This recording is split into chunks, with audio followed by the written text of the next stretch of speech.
ফিলিস্তিনের সঙ্গে চরম বিশ্বাসঘাতকতা করছে আরব বিশ্ব।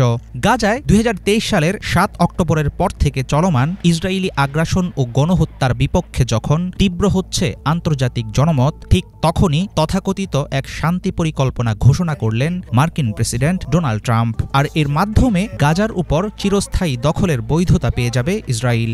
সবচেয়ে বড় অবাক করা বিষয় হল তুরস্ক, কাতার, সৌদি আরব, সংযুক্ত আরব আমিরাত, মিশর, জর্ডান, ইন্দোনেশিয়া এবং পাকিস্তানের মতো মুসলিম ও আরব দেশগুলো মেনে নিয়েছে ট্রাম্পের পরিকল্পনা। ফিলিস্তিনিদের বহু বছরের আত্মত্যাগের কথা ভুলে গিয়ে কেন এমন কূটনৈতিক আত্মসমর্পণ করলেন আরব নেতারা? কেন তারা আনলেন না নিজস্ব কোনো পরিকল্পনা?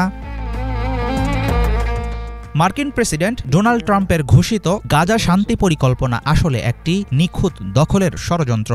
চুক্তি অনুযায়ী ইসরায়েলি সেনারা কখনোই গাজা ছাড়বে না, বরং নিরাপত্তা অঞ্চল বজায় রাখার নামে সেখানে বসানো হবে স্থায়ী ঘাঁটি।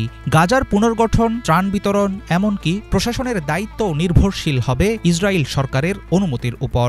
ট্রাম্পের পরিকল্পনায় একেবারেই বাদ দেয়া হয়েছে স্বাধীন ফিলিস্তিন রাষ্ট্রের কথা। প্রথমে নিউ ইয়র্কে যে খসড়া চুক্তিতে সম্মত হয়েছিল আরব বিশ্ব, তার বেশিরভাগই বদলে ফেলেছে ট্রাম্প ও তার উপদেষ্টারা। প্রতিটি ধারা এখন এমনভাবে পাল্টানো হয়েছে যাতে গাজার উপর ইসরায়েলের নিয়ন্ত্রণ আরও মজবুত হয়। অসন্তোষ প্রকাশ করলেও কাতার, মিশর কেউই আনুষ্ঠানিকভাবে ট্রাম্পের প্রস্তাবিত চুক্তি থেকে সরে আসেনি। ফলে বাস্তবে এই চুক্তি ফিলিস্তিনিদের নাগরিক মর্যাদা কেড়ে নিয়ে তাদের পরিণত করবে ইসরায়েলি শাসনের অনুগত দাসে। গাজায় চলমান গণহত্যাকে ন্যায্যতা দিয়ে ট্রাম্প বলছেন, ইসরায়েল ও স্কুলকে ঘাঁটি বানিয়েছে হামাস, তাই ধ্বংস অনিবার্য। একই রকম দুঃসাহস দেখিয়ে প্রধানমন্ত্রী বেনিয়ামিন নেতানিয়াহু বারংবার পরিষ্কার ঘোষণা দিয়ে আসছেন, ফিলিস্তিনকে কখনো স্বাধীন রাষ্ট্র হতে দেবে না ইসরায়েল। টনি ব্লেয়ারকে শান্তির দূত বানিয়ে গাজা পরিকল্পনা বাস্তবায়নের মাধ্যমে অঞ্চলটির ভবিষ্যৎ নিয়ন্ত্রণ করতে চায় পশ্চিমারা। মুসলিম ও আরব নেতারা এবার যে পরিকল্পনায় স্বাক্ষর করেছেন সেটি 1993 সালের অসলো চুক্তির চেয়েও ভয়াবহ।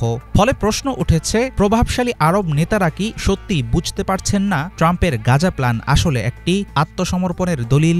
আমেরিকার সঙ্গে ভালো সম্পর্কের জন্য কেন তারা বিক্রি করে দিচ্ছেন ফিলিস্তিনের জমিন? বর্তমান পরিস্থিতিতে ফিলিস্তিনিরা আগের যে কোনো সময়ের চেয়ে বেশি একা। তাদের মাটি, স্বাধীনতা, এমনকি একে একে কেড়ে নেওয়া হচ্ছে তাদের কণ্ঠস্বর। শেষ পর্যন্ত তাদেরকেই দিতে হবে মুসলিম নেতাদের বিশ্বাসঘাতকতার মাসুল। হাফিজুল ইসলাম, বাংলা ভিশন।